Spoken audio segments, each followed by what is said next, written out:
Hello everybody, welcome to another episode of Nate's DIY Gardening. Today we're in my backyard garden and we're just here to do another update to see what's going on. Again, if you like what you're seeing in my YouTube content, please hit the subscribe button. Also, if you have any questions, leave them in the comment section and then I'll make sure I get to them. Let's get started.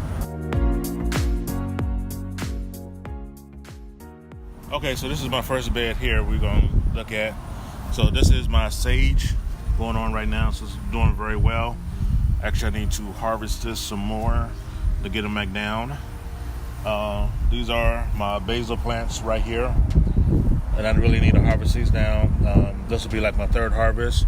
Usually you just cut them down about halfway and they'll bush back up, and this is for both of them.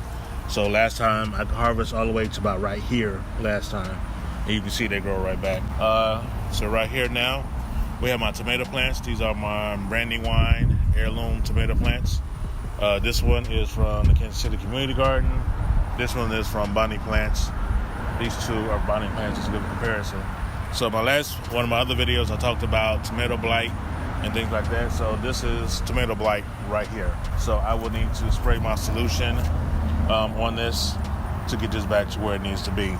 But you can tell right here, I had to pull things off right here because of that. And you can see over here, I don't have all the ground covered with straw.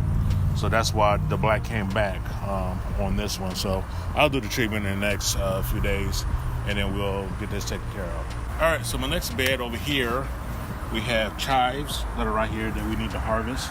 I got some more right here. This is parsley and that's kale. So I use my kale right here. I usually pull off about 2 or 3 leaves every day, and I try to do a kale smoothie with bananas and blackberries with that. But that's my kale plants right here. Over here was my lettuce plants. Those have been pulled up.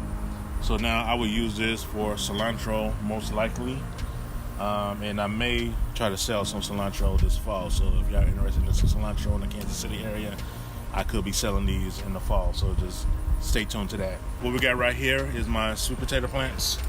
As you can see, they're doing fairly well. Over here, not too bad. Doing better than it was doing last year. It's been cool in Kansas City for the last 3 days. It didn't warm up until like today's Sunday. It didn't warm up until like yesterday. Earlier in the week, we had lows in the 50s for like 3 days straight. It's really uncommon for the first week in August in Kansas City, but we had lows like in the upper 50s. So I did have broccoli over here before. Now I pulled up those plants, and now I planted more broccoli plants. So these are all broccoli plants right here and right there. So I'm about to baby them for the rest of the month of August, but by the time September comes around, when it cools off, it'll take off. Right here is the long collard plant that I planted in this bed, and you see it's doing well. And as you can see, I got collards all over here. So I see the worms have been busy on this, as you can see right here. So what I'll do is put some organic called Dipple Dust. I will put those on there once the rain passes. But the other stuff I can harvest right now, and I'm probably gonna have to do that in the next couple of days. Like this, I probably cut this off because it has so many and just throw it over there.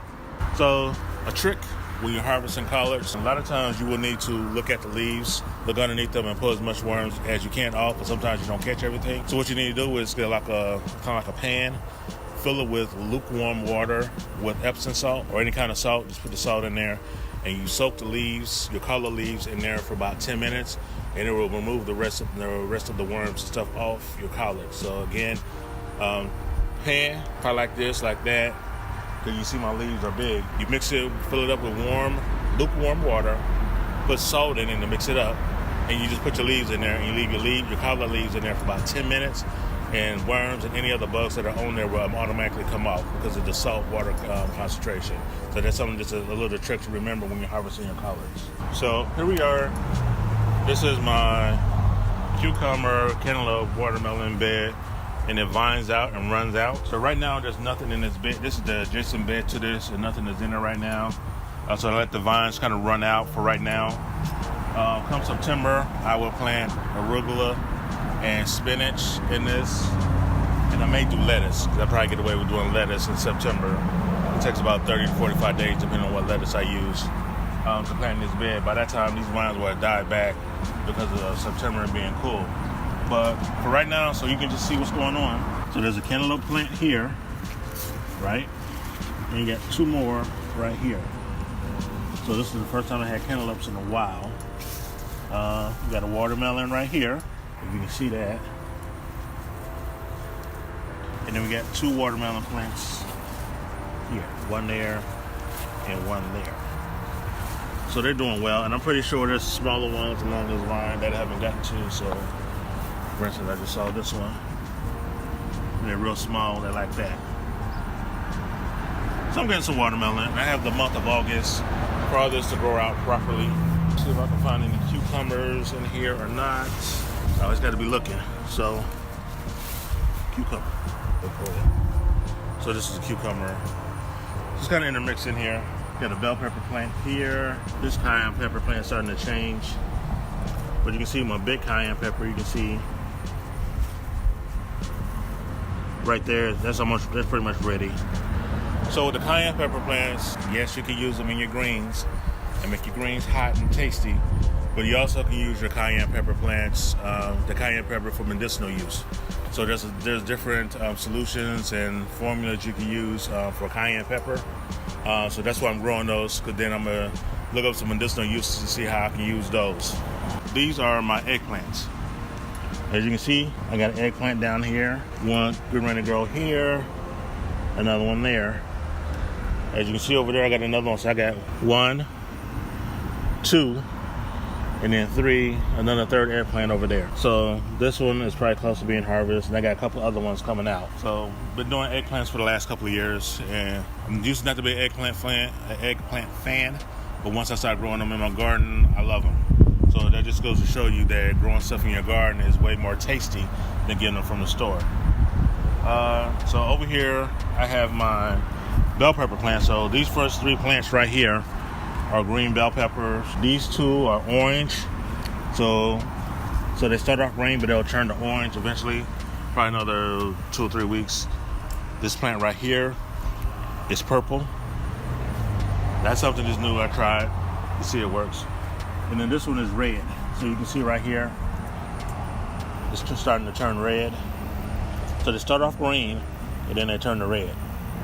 Alright, so this is the update to my garden. I hope you like everything that you have seen. I'll probably give another update in a few weeks on especially the eggplant, the watermelons and stuff like that. The collards will be harvested by then. Actually, I'm getting ready to do that now. But again, if you like what you're seeing, please hit that subscribe button. Also, make sure you tell your friends about my YouTube channel and have them subscribe also. And if you have any questions, please leave your questions in the comment section, and I'll be sure to answer those questions. Until next time, I'll see you later.